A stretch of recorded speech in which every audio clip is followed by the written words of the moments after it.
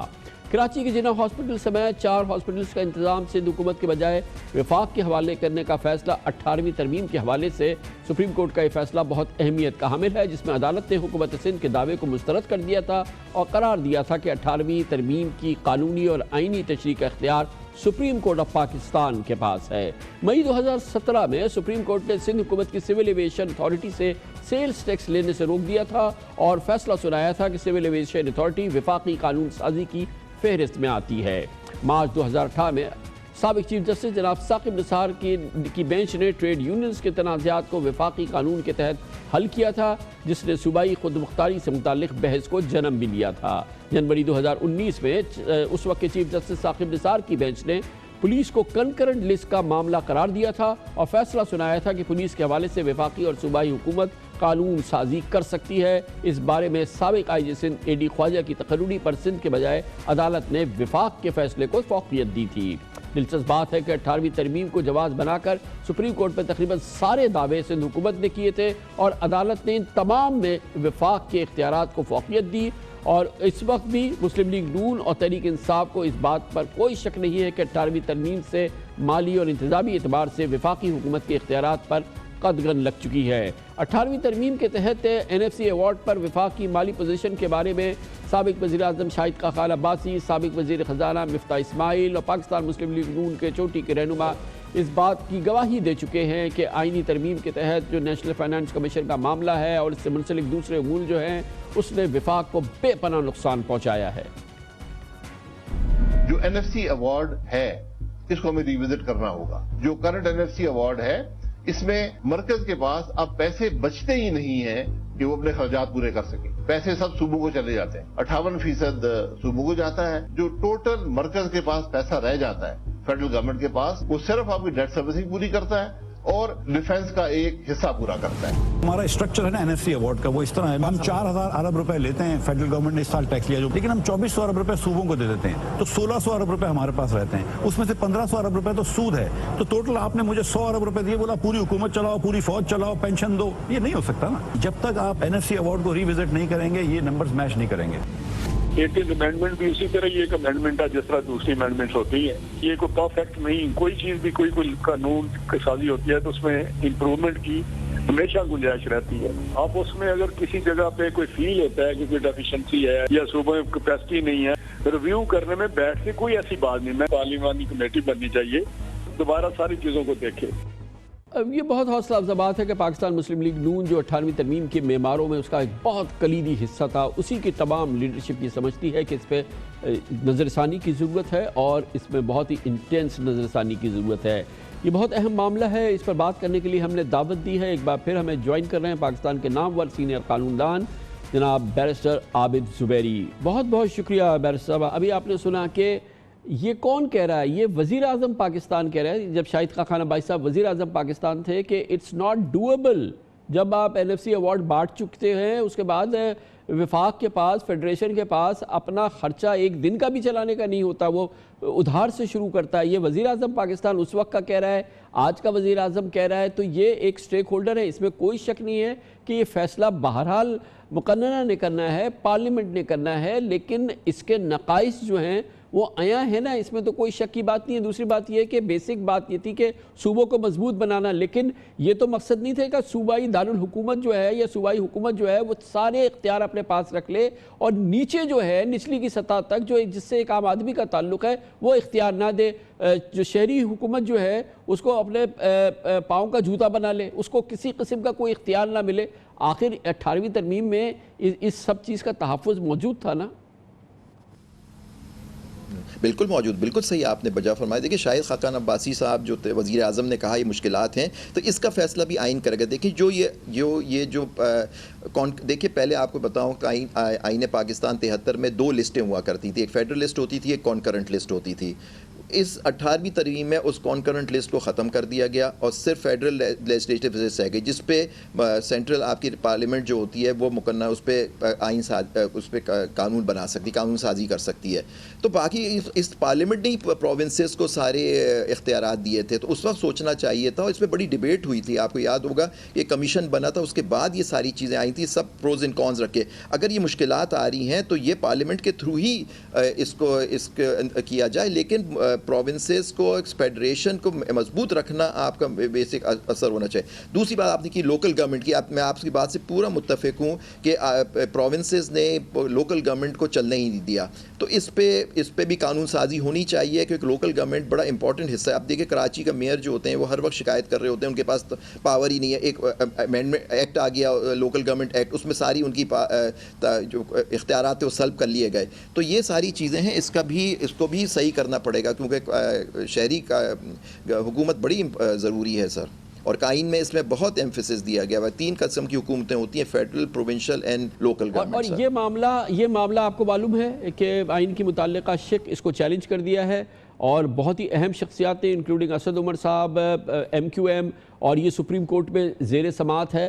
جو یہ اس حصے کو سپریم کورٹ اس پہ اپنا فیصلہ صادر کر سکتی ہے, یا یہ پیورلی آئینی معاملہ ہے اور یہ پارلیمنٹ کے حوالے کر دیا جائے گا؟ کس کو چیلنج کیا گیا ہے؟ یہ والی شق ہے جس میں کہ یہ شہری حکومتوں کے اختیارات کو سلب کر دیا گیا, اور وہ شہری حکومتیں جو ہیں وہ غیر فعال ہو گئی ہیں. اس چیز کو جو سندھ حکومت نے کی ہے, یہ تو سپریم کورٹ میں چیلنج ہے نا سر. تو ٹھیک ہے, اس کو سپریم کورٹ پہ فیصلہ کرے گی, بیکاز سپریم کورٹ کے پہلے بھی فیصلے آ چکے ہیں لوکل گورنمنٹ کے حق میں. اور اگر دیکھیں میں تو سمجھتا ہوں وہ قانون جو بنا تھا اس کو بہت پہلے 2013 کا قانون ہے, اس کو بہت پہلے چیلنج ہو جانا چاہیے تھا کہ یہ قانون جو تھا یہ متضاد تھا آئین کے.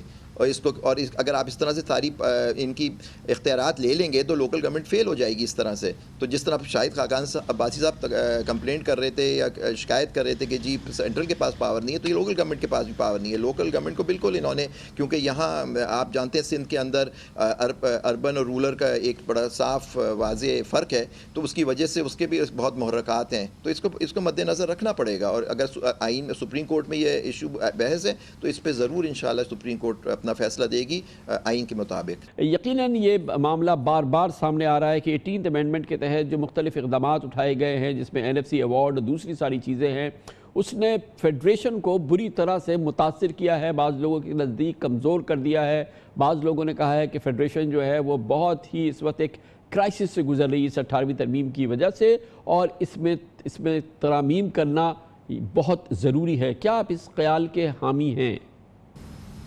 ترمیم جو تھی یہ پارلیمنٹ نے متفقہ رائے سے پاس کی تھی, تو اس میں کوئی ترمیم اگر کرنی ہے تو وہ بھی ایک آئینی ترمیم کے تحت ہو سکتی ہے. اس کے بغیر اس کے بارے میں اس کو چھیڑنا میں سمجھتا ہوں صوبائی خود مختاری کے بہت خلاف ہوگا. اس کے بہت دور اندیش چیزیں ہوں گی, تو آپ کو بڑی احتیاط کی ضرورت ہے. اور دیکھیے ہر چیز میں, اب میں آپ کو ایک بات بتاؤں, ابھی آپ نے بڑی اچھی بات کی اور مختلف لوگوں کی آراء آپ نے سنوائی. ایک میں آپ کو بتاؤں کہ 21ویں ترمیم جب آئی تھی وہ ملٹری کورٹس کے حساب سے, تو ساری اس کو چیلنج کیا گیا تھا. اس میں فل کورٹ یعنی 17 ججز کے بینچ نے 2015 میں فیصلہ کیا کہ کانسٹیٹیوشنل امینڈمنٹس جو ہوتی ہیں وہ کورٹ سٹرائک ڈاؤن نہیں کر سکتا. تو اس کو 18ویں ترمیم کو اپ ہولڈ کیا تھا 17 ممبر بینچ نے. وہ دیکھیں مختلف ان کی انٹرپریٹیشن, جیسے آپ نے چند کیسوں کا حوالہ دیا, جیسے اس میں سول ایویشن کا ہو گیا یا انڈسٹریل ریلیشن آرڈیننس کا ہو گیا, اور حال میں ہی فیصلہ آیا اس کا جنا ہسپتال وغیرہ مختلف ہسپتالوں کا. دیکھیے وہ جو فیصلے تھے وہ ان کی تشریح کے اوپر تھے, لیکن امینڈمنٹ کو اپ ہولڈ کیا گیا ہے 17 ممبر بینچ نے. تو یہ بات آپ کو مد نظر رکھنی ہوگی. اور لیکن مقننہ کو پورا اختیار ہوتا ہے کہ وہ اس امینڈمنٹ کو اگر سمجھتے ہیں کہ اس کے اندر کوئی مشکلات ہیں یا ایشو ہے تو آپ کو کانسٹیٹیوشن امینڈمنٹ لانی پڑے گی. اس کے بغیر نہیں ہو سکتا, عدالت نہیں کرے گی اس کی.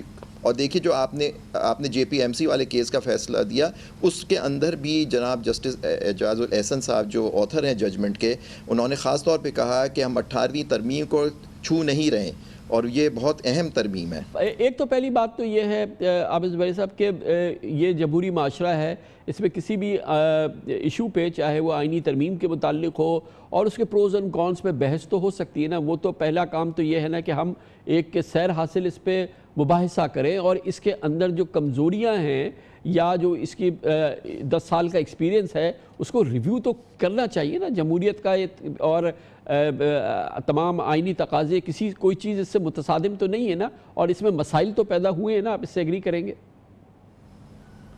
دیکھیے مسائل تو ہر وقت ہوتے ہیں. مسائل دیکھیے کانسٹیٹیوشن ایک لیونگ ڈاکیومنٹ ہوتا ہے, یہی انٹرپریٹیشن کی گئی ہے, اور امینڈمنٹ کی اس لیے جاتی ہے تاکہ اس کو حاضرات حاضرہ کو مد نظر رکھتے ہوئے اگر اس کے اندر کچھ ایشوز آئے یا اس کی کوئی مشکلات تھیں تو پارلیمنٹ مقننہ کے پاس پورا اختیار ہے کہ وہاں بیٹھیں, اس کو آئینی ترمیم کریں, اس کے اندر ان کو دیکھیں. لیکن سارے صوبوں کو, کیونکہ آپ کو آئینی ترمیم کا ایک طریقہ کار مرتب کیا گیا ہے, سارے صوبوں کی بات بھی سنی جائے گی, اس کے بعد اس کے اندر کوئی چیزیں کرنی چاہیے. کیونکہ دیکھیے پروونشل اٹانومی جو ایک بڑا ایشو رہا ہے پاکستان کے اندر, اور اس کو جیسے اب گیس کا میں آپ کو ایک چھوٹی سی مثال دیتا ہوں کہ گیس کا ایشو آتا ہے, بڑا سیریس ایشو ہے. آرٹیکل 158 جو ہے کانسٹیٹیوشن کا وہ کہتا ہے کہ جی گیس جہاں ویل ہیڈ ہوگا اس پروونس کا اس پہ حق ہوگا. اس وقت پنجاب کے پاس گیس نہیں ہے, سندھ کے پاس 70% گیس ہوتی ہے. تو اب یہاں لیکن گیس کی جب مشکلات ہوتی ہیں, سندھ والے کہتے ہیں کہ جی گیس کا میرا پہلا حق ہے, وہ کہتے ہیں جی پاکستان میں بھی تو اور جگہیں بھی ہیں جن کو گیس دینی ہے. تو یہ ایشو بھی سپریم کورٹ کے سامنے ابھی پینڈنگ ہے. تو یہ ساری چیزیں آپ کو مد نظر رکھنا پڑے گی کہ کس طرح سے اس کو آپ کو فیڈریشن کو چلانا ہے. دیکھیے پروونسز اور فیڈریشن ہے, فیڈریشن میں کوئی مشکلات ہیں تو پارلیمنٹ کے اندر اس کا فیصلہ ہوگا. بہت شکریہ جناب بیرسٹر عابد زبیری ہمارے ساتھ موجود تھے. 18ویں ترمیم پر کیوں نظر ثانی ضروری ہے؟ پاکستان کے چھوٹی قانون دان جناب بیرسٹر عابد زبیری تفصیل سے آپ کو بتا رہے تھے. اور پاکستان کی بڑی سیاسی جماعتیں خاص طور پر پاکستان مسلم لیگ نون اس بات سے آگاہ ہے کہ پاکستان کے فیڈریشن کو سنبھالنے کے لیے یہ یقینی ہے، اور اسی کی تائید کی ایک بار پھر سابق وزیر اعظم جناب شاہد خاقان عباسی نے اب سے تھوڑی دیر قبل ایک میڈیا انٹرویو میں 18ویں ترمیم کانسٹیٹیوشن میں ایز اے سیپریٹ شک ایگزسٹ نہیں کرتی۔ 18ویں ترمیم جو مجھے یاد ہے شاید 60 یا 70 آرٹیکلز آف دا کانسٹیٹیوشن کو اس نے امینڈ کیا تھا۔ اب اگر آپ یہ سمجھتے ہیں کہ پوری 18ویں ترمیم درست نہیں تھی تو آپ کو ایک نیا بل بنانا پڑے گا ان تمام شکوں کو ریورس کرنے کے لیے۔ آپ کچھ حصہ سمجھتے ہیں وہ بھی، یعنی آپ نے آج آئین کو امینڈ کرنا ہے، آپ نے 18ویں ترمیم کو امینڈ نہیں کرنا۔ تو اگر حکومت یہ سمجھتی ہے کہ ضرورت ہے آئین کو امینڈ کرنے کی، کچھ ایسی شکیں ہیں جو اس کی وجہ سے حکومت نہیں چل پا رہی، تو وہ لے آئے۔ ہم تو حاضر ہیں بات کرنے کے لیے، ہم نے کب کہا بات نہیں کریں گے۔ کمرشل بریک، اس دوران نیوز ہیڈ لائن دیکھیں، ہم اپنے پروگرام کے باقی حصے کے ساتھ واپس آئیں گے۔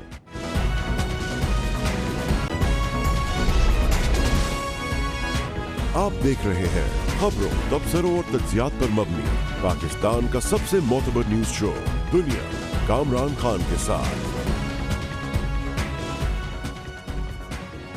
آج کا دن بہت اہم ہے۔ وزیر اعظم عمران خان نے آج اعلان تشکر کیا ہے، اللہ تعالیٰ کا شکر ادا کیا ہے، بار بار اس کا شکر ادا کیا کہ پاکستان میں کرونا کی موجودہ صورتحال قابو سے باہر نہیں ہے، اور جو خطرناک اندازے ابتدائی طور پہ لگائے گئے تھے پاکستان میں اس کے پھیلاؤ کے حوالے سے وہ غلط ثابت ہو رہے ہیں۔ اللہ تعالیٰ کا رحم و کرم رہا ہے، اور ہر لحاظ سے پاکستان میں کرونا کا مرض قابو سے باہر نہیں ہوا ہے۔ دنیا کے ان ملکوں کے ساتھ اگر پاکستان کا موازنہ کیا جائے جہاں پر کرونا بہت تیزی سے پھیلا ہے، اور جو یقیناً پاکستان میں بھی بہت زیادہ خوف کا، پینک کا باعث ہو رہا تھا، ہر لحاظ سے وہ اندازے غلط ثابت ہوئے ہیں۔ اس میں شک نہیں ہے کہ پاکستان میں کرونا کی ایک بہت ہی مشکل صورتحال موجود ہے، ہر لحاظ سے احتیاط لازم ہے، ہر لحاظ سے اس پر پابندی جو سوشل ڈسٹنسنگ ہو سکتی ہے جتنی وہ ضروری ہے، مگر اس تمام صورتحال کے حوالے سے یہ بات واضح طور پر لگ رہا ہے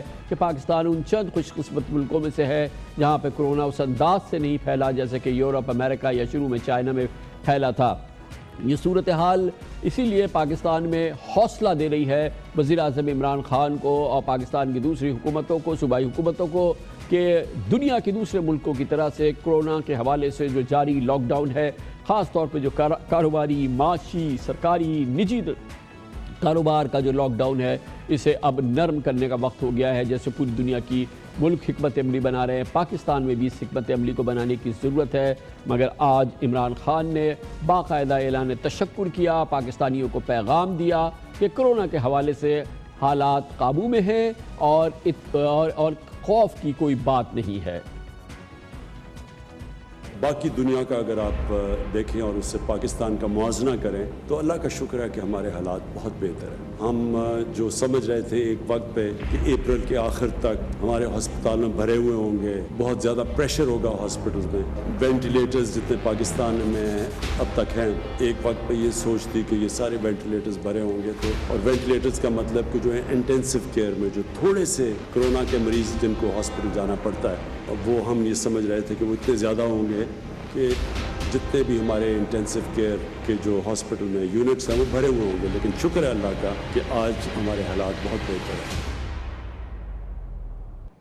مسلسل وزیر اعظم عمران خان ان کا اصرار یہ رہا ہے کہ ہمیں لاک ڈاؤن بھی کرنا ہے، ہمیں تمام احتیاط بھی برتنی ہے، لیکن وہ بہت دردمندانہ انداز میں مسلسل کہتے رہے کہ پاکستان کے غریب، پاکستان کے دہاڑی دار، پاکستان کے وہ لوگ جو روزانہ روزگار کماتے ہیں، روزانہ خرچ کرتے ہیں، ان کے انٹرسٹ کو دیکھنا ہوگا، ان کے روزگار کو دیکھنا ہوگا، ان کی مصیبتوں کو، تکلیفوں کو اور پریشانیوں کو دیکھنا ہوگا، کیونکہ یہ وہ لوگ نہیں ہیں جو کہ ہاتھ پھیلاتے ہیں یا جو راشن کے لیے لائن لگاتے ہیں، اور اس کے ساتھ ہی پاکستان کی معیشت، کاروبار، ایکسپورٹ، صنعتیں متحمل نہیں ہو سکتی کہ ایک مکمل اور کمپلیٹ لاک ڈاؤن جو ہے وہ ہفتوں مہینوں جاری رہے، اور اس حوالے سے وہ بار بار اپنے تحفظات کا اظہار کرتے رہے۔ آج جب انہوں نے یہ اللہ تعالیٰ کا شکر ادا کر رہے تھے پاکستان میں کورونا میں کی صورتحال کے حوالے سے، انہوں نے خاص طور پہ کہا کہ دنیا کے دوسرے ملکوں میں صورتحال پاکستان سے کہیں زیادہ خراب ہے۔ ایران کا انہوں نے ذکر کیا، انہوں نے کہا کہ وہاں کے حالات پاکستان سے کہیں زیادہ خراب ہے،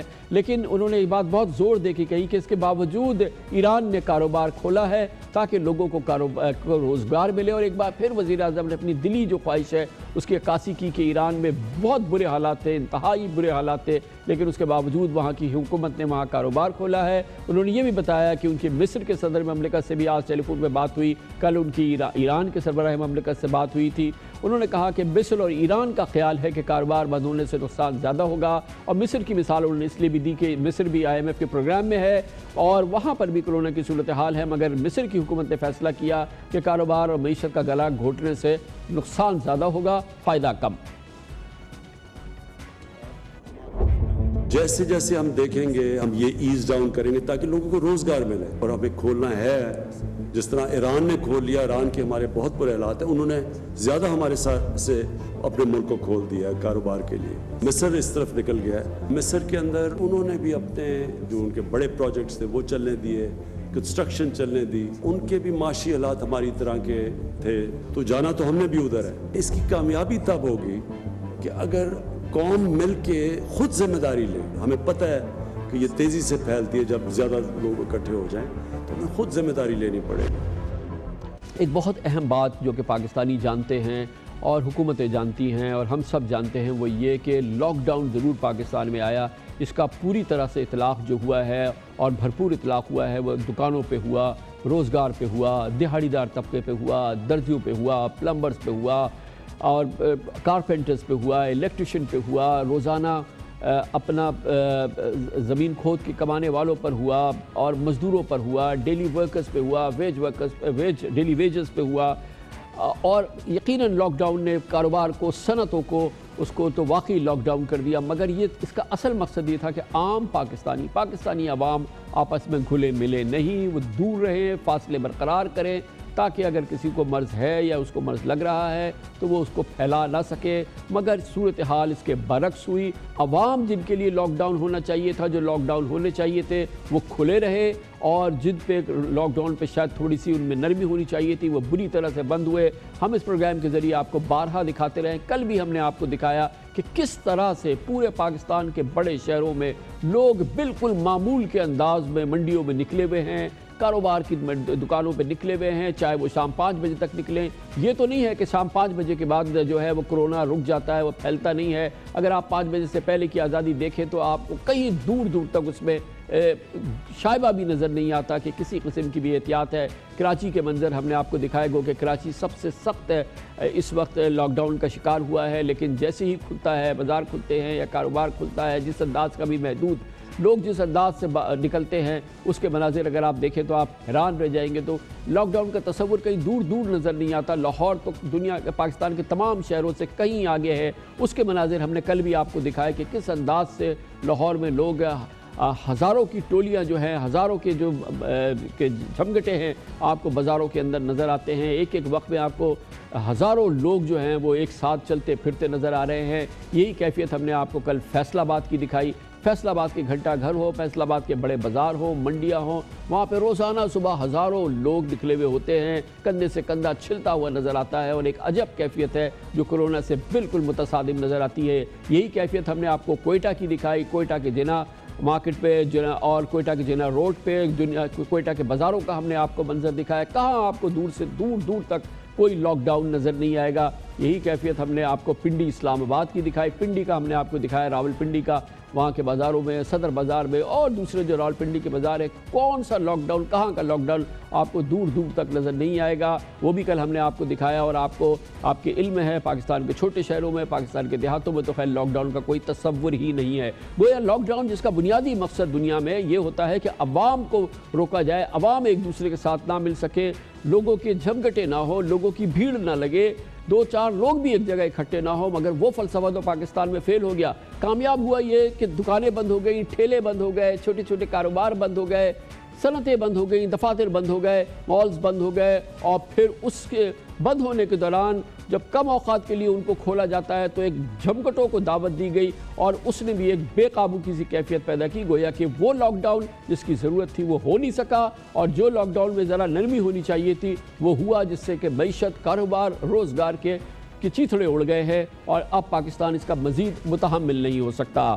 اس صورتحال میں یقیناً دنیا کی طرح سے حکومت پاکستان بھی نظر ثانی کر رہی ہے اور فوری اقدامات سوچ رہی ہے۔ وزیر اعظم نے آج کھل کے کہا، ایک بار پھر کھل کے کہا کہ اب وہ متحمل نہیں ہو سکتے، نہ پاکستان کے عوام متحمل ہو سکتے ہیں اس سخت ترین کاروباری اور معاشی لاک ڈاؤن کے۔ اطلاعات یہ ہیں کہ حکومت سندھ، جس نے بہت مستعدی سے کام کیا اس پورے کرونا کے پیریڈ کے دوران، اب وہ بھی نظر ثانی کر رہی ہے کہ حالات میں کچھ ریلیکس کرنا ہوگا، حالات میں کچھ نرمی لانی ہوگی، کیونکہ یقیناً اس کا بہت ہی ایک نیگیٹو رسپانس آیا ہے عام آدمی کی جانب سے، اور یہ آپ کے علم میں ہے کہ یقیناً تراویح کے لیے حکومت نے اجازت دی تھی، اس کے لیے SOPs دیے تھے۔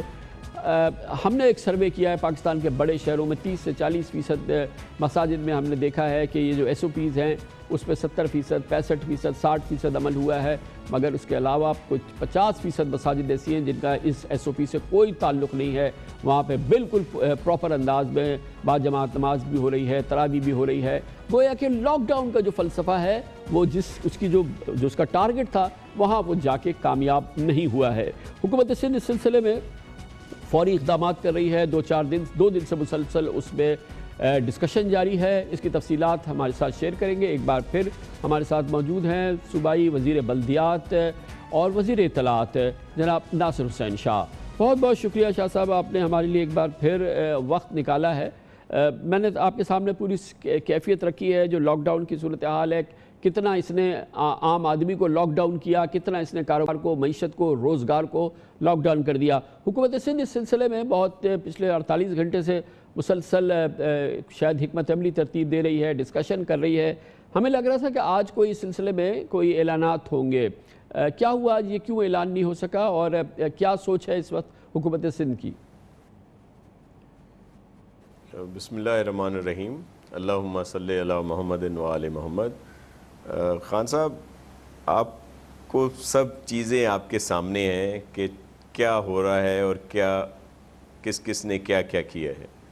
26 فروری سے ہم لوگ اس پر کام کر رہے ہیں، اور جو ٹاسک فورس بنائی گئی یہاں پہ، جس طرح ہمارے چیئرمین بلاول بھٹو زرداری صاحب کے احکامات پر چیف منسٹر سندھ نے ہم نے کام شروع کیا، اس میں ماہرین کو رکھا گیا جنہوں نے ہمیں بتایا۔ ظاہر یہ نیا وائرس تھا، ہمیں اتنا علم نہیں تھا کہ کس طرح اس سے نپٹا جا سکتا ہے، پوری دنیا کیا کر رہی ہے۔ تو ظاہر ہے لاک ڈاؤن کی بات کی گئی، ہم نے وہ بات رکھی، لیکن آپ نے دیکھا کہ وفاقی حکومت سے شروع دن سے ہمیں کوئی اس میں سپورٹ نہیں ملی۔ حالانکہ 26 فروری سے اس پہ کام ہو رہا ہے، پرائم منسٹر صاحب نے 13 مارچ کو پہلی میٹنگ بلائی، اور اگر لاک ڈاؤن دیکھیں، ظاہر ہے ہمارا ملک اس بات کا متحمل نہیں ہو سکتا کہ ایک لمبا لاک ڈاؤن ہو، ہر چیز بند ہو، لیکن جو اس وقت ہم لوگ کہہ رہے تھے، CM صاحب کہہ رہے تھے کہ 15 دن کا پراپر لاک ڈاؤن اگر پورے ملک میں ہو جاتا تو آج حالات چینج ہوتے۔ آج تشکر کر رہے ہیں خان صاحب، ہمارے پرائم منسٹر صاحب جو ہیں، اچھی بات ہے، ہم بھی سارا صبح شام شکر ادا کرتے ہیں اور اللہ کی بڑی مہربانی ہے، لیکن سر میں عرض یہ کروں کہ یہ جو ڈاکٹرز ہیں، سندھ کے ڈاکٹر ہوں، پنجاب کے ہوں، KP کے ہوں، بلوچستان کے ہوں، پوری دنیا کے ہوں، ان کی بات کوئی نہیں سن رہا۔ یہ باتیں وفاقی حکومت کو سنائی نہیں دیتی کہ وہ کیا کہتے ہیں کہ کس طرح ہم لوگ اس وائرس سے بچ سکتے ہیں۔ یہ بس ایک بات، یہ حقیقت ہے۔ جو ڈاکٹرز فرما رہے ہیں یقیناً وہ بالکل وہی فرما رہے ہیں جو دنیا کے کسی بھی ملک میں فرما رہے ہیں، کیونکہ وہ ایک میڈیکل پوائنٹ آف ویو سے، میڈیکل پروفیشن کے لحاظ سے بات کر رہے ہیں، جو ریسورسز ہے جس ملک کی اس لحاظ سے بات کر رہے ہیں، دنیا کے ہر ملک کے ڈاکٹر یہی بات کر رہے ہیں۔ لیکن یہ فیصلے جو ہیں یقیناً ایک اس میں بہت سٹرونگ میڈیکل اوپینین شامل ہوتا ہے، اکانومی کا اوپینین شامل ہوتا ہے، لیڈرز کا اوپینین شامل ہوتا ہے، ملک کا